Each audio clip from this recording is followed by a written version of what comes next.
যারা মুক্তিযোদ্ধা সন্তান তারাই শুধু কোটা পাবে না, রাজাকার কোটা পাবে। তিনি এই কথার মাধ্যমে বুঝিয়েছেন কি, যারা মুক্তিযোদ্ধা তারা ব্যতীত বাকি সমস্ত সাধারণ নাগরিক হচ্ছে আমরা রাজাকার।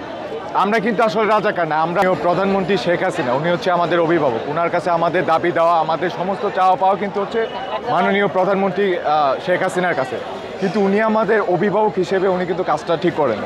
উনি কিন্তু কি বলেছেন আমাদের হচ্ছে যে বক্তব্যে আমরা তীব্র নিন্দা জানাই, কারণ উনি বলেছেন যে যারা কোটাদারি তারা চান্স পাবে না, যারা বহিরাগত রাজাকার তারা কি চান্স পাবে। এইটা হচ্ছে চরম লেভেলে আমাদের সাথে অন্যায় করা হয়েছে। আমরা কিন্তু রাজাকারের ঘরে সন্তান না, যারা রাজাকার তাদের কিন্তু অলরেডি শাস্তি হয়ে গেছে।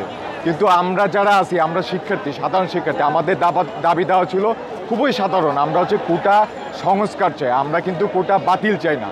আমরা কোটার একটা 5% অথবা 10% সংস্কার চাই, ঠিক আছে।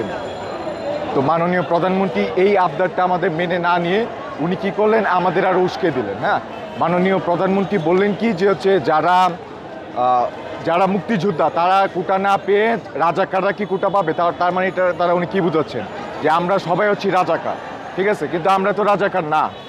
এই ওনার কথার আমরা তীব্র নিন্দা জানাই এবং আমরা চাচ্ছি সাধারণ শিক্ষার্থীর পক্ষ থেকে যে উনি ওনার কথাটা উইথড্র করুক। হ্যাঁ, কারণ হচ্ছে উনি ঢালাওভাবে আমাদের রাজাকার বলতে পারেন না, কারণ আমাদের দাদা নানারা মুক্তিযোদ্ধা না হলেও ওনারা কিন্তু মুক্তিযুদ্ধে পরোক্ষ বা প্রত্যক্ষভাবে ক্ষতিগ্রস্ত হয়েছে। কারণ মুক্তিযুদ্ধ চলাকালীন সময়ে রাজাকার আলবদররা পাক হানাদার বাহিনী যখন হচ্ছে আমাদের বাংলার বুকে আক্রমণ চালায়, বোমা বিস্ফোরণ করে, ঘর বাড়ি আগুনে জ্বালিয়ে দেয়, তখন শুধু যে মুক্তিযুদ্ধ